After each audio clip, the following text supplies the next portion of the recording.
Livro de Êxodo, capítulo de número 20, a partir do versículo 1 ao 3.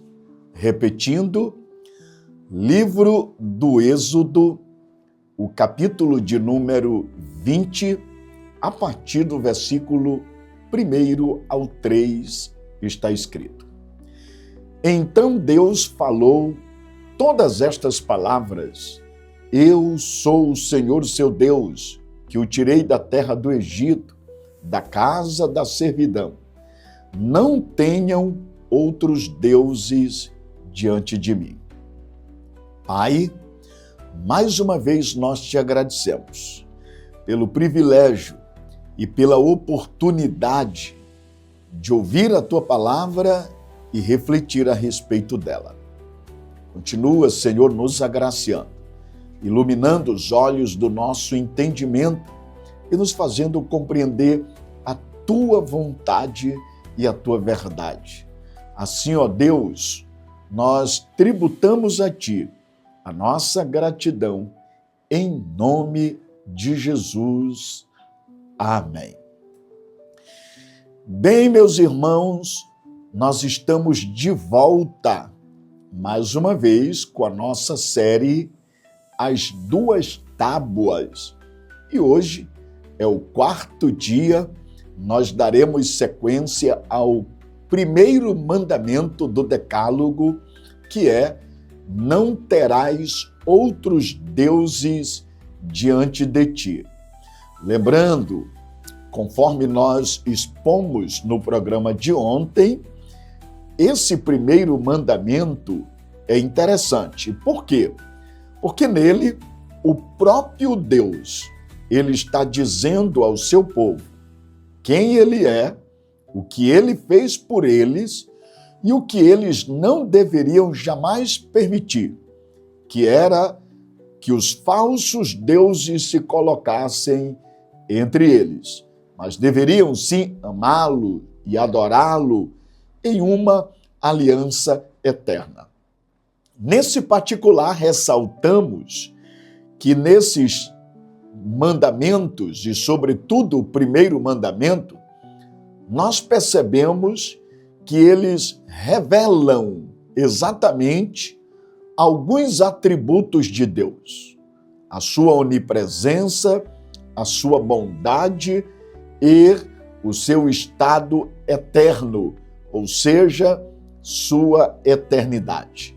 E quanto a isso, nós não precisamos aqui reprisar, tendo em vista que nós já tratamos sobre esse particular. Portanto, todos os mandamentos de Deus, manifestos justamente no Decálogo e que estão registrados no livro de Êxodo, capítulo 20, a partir do versículo 1 ao 17, eles expressam os atributos eternos que fazem parte do ser de Deus, são inerentes à sua pessoa e têm validade eterna, ou seja, eles não são atemporais. Agora, é interessante nós pararmos para refletir que os 10 mandamentos, eles possuem essa natureza eterna porque, embora no livro de Êxodo, capítulo 20, bem como eles são reprisados lá em Deuteronômio, eles estejam em forma de normas, preceitos, estatutos, ou seja, em forma de lei, mandamentos, precisamos lembrar, e nós deixamos isso claro na nossa abordagem introdutória, mostrando que os 10 mandamentos revelam princípios. Quando nós tratamos sobre princípio, é importante compreender que princípios são verdades eternas, imutáveis, universais, reveladas por Deus e, portanto, são atemporais. Não estão sujeitos a tempo, não está sujeita às circunstâncias.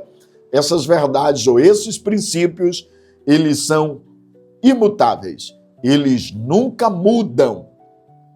Por essa razão é que os autores do Novo Testamento trabalham os 10 mandamentos, mas a partir desse princípio que nós estamos aqui pontuando. Agora, você vai perceber que os 10 mandamentos, ou seja, a lei de Deus implícita nos 10 mandamentos, elas sempre existiram, sempre estiveram presentes desde a criação. Só para você ter uma ideia, permitam ressaltar aqui alguns fatos históricos que nos ajudam a compreender isso. As 10 pragas que Deus enviou, por exemplo, sobre o faraó e castigando a terra do Egito. Se você não sabe, foi uma punição direta de Deus por causa do pecado da idolatria.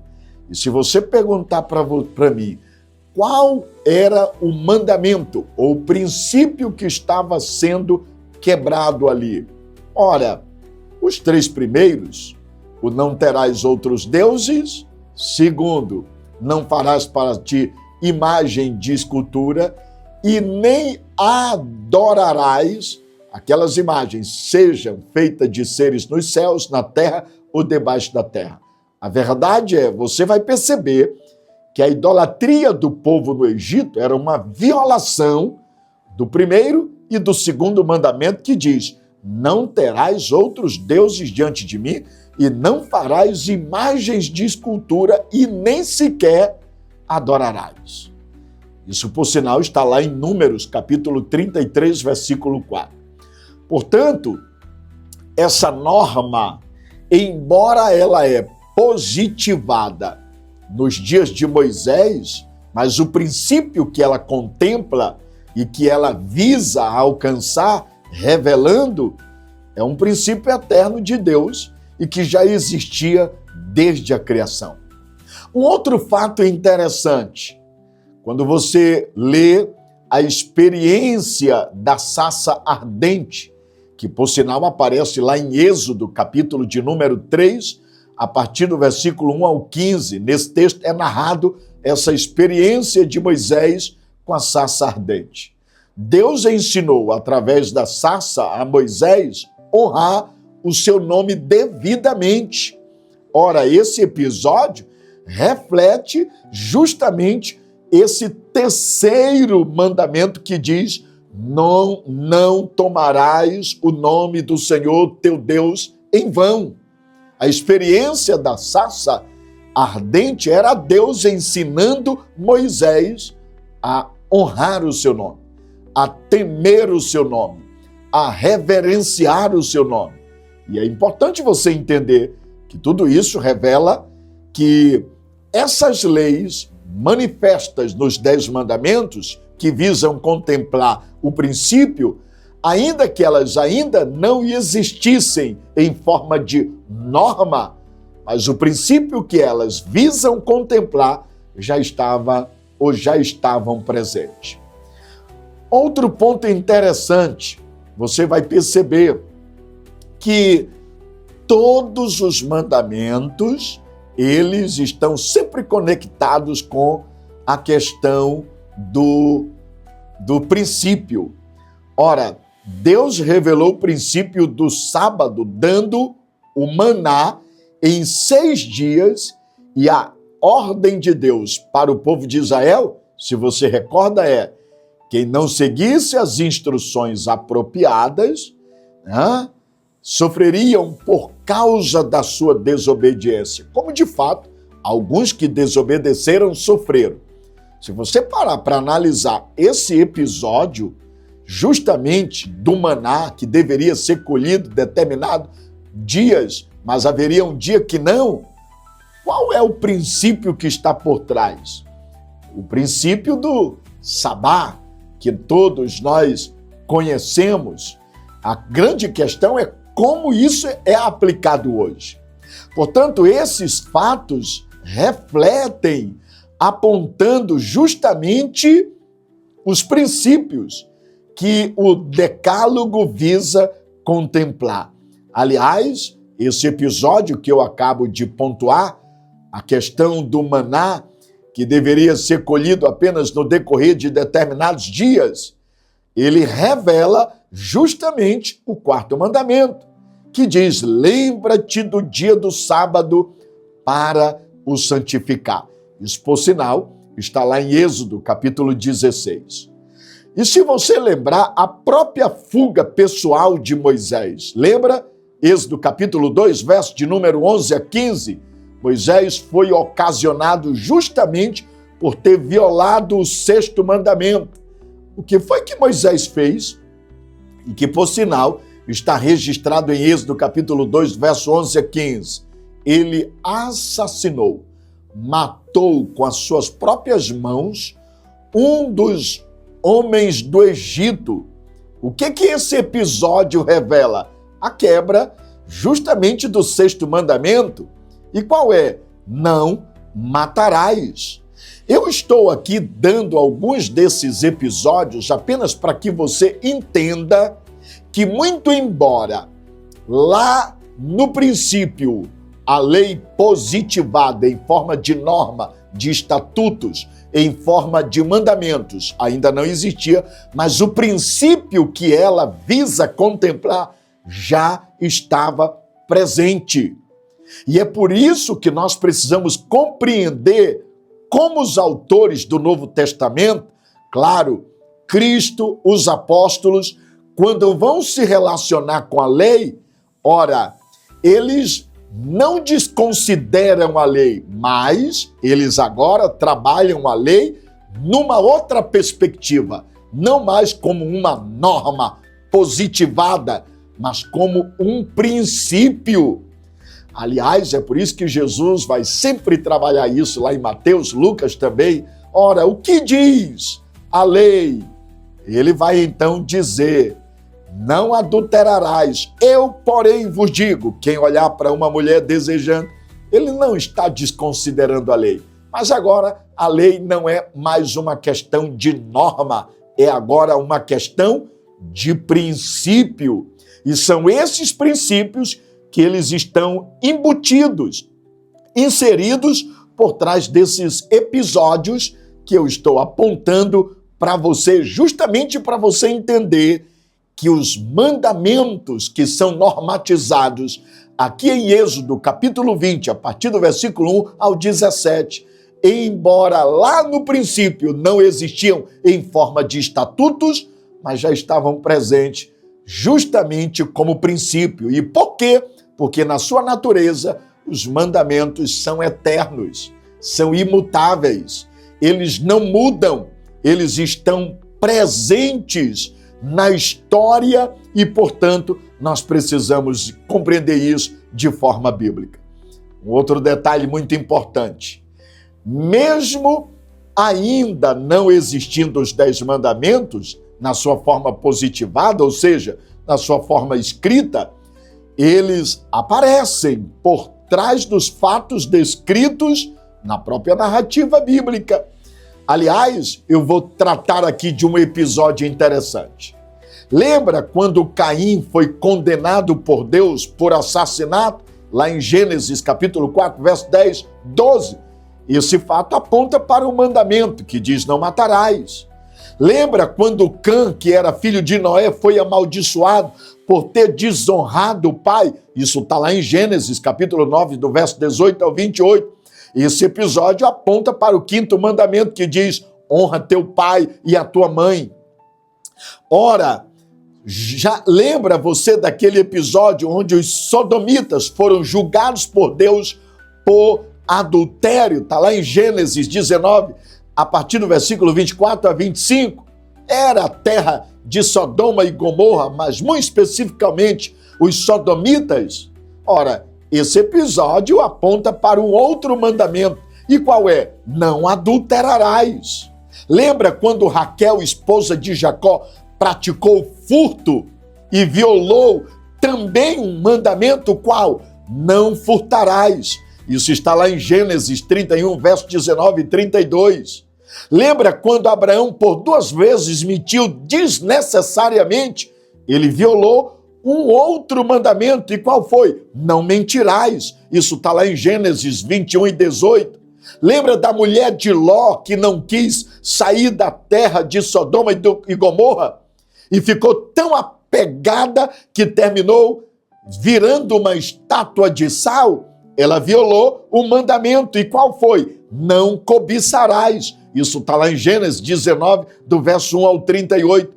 Eu estou citando esses episódios para dizer para você, todos os mandamentos de Deus, eles já estavam presentes lá no Éden e mesmo não existindo em forma escrita, foram violados. Aliás, quando nós paramos para analisar o pecado de Adão e Eva, temos a velha ideia de que eles cometeram apenas mais um pecado. Mas, vou dizer para você, pensar isso é um equívoco. Porque quando nós analisamos cuidadosamente o texto que narra justamente a queda de Adão e Eva, o primeiro casal, você vai descobrir uma coisa interessante. Você vai perceber que todos eles, de fato, Adão e Eva, o casal, quebraram os mandamentos, quebraram os princípios de Deus revelados no Decálogo. Se você parar para estudar cuidadosamente, verá que tanto Adão quanto Eva violaram esses mandamentos. Só para você ter uma ideia, deixa eu dar aqui, panoramicamente, de maneira superficial, alguns princípios. Tomar o fruto proibido, que foi o que ela fez, foi um furto estimulado por um desejo cobiçoso com base em uma mentira sobre o caráter de Deus que teve origem no próprio Satanás, a serpente. O ato de comer o fruto foi uma maneira de ter um outro Deus e foi também o equivalente a um assassinato, porque levou à morte de toda a raça humana.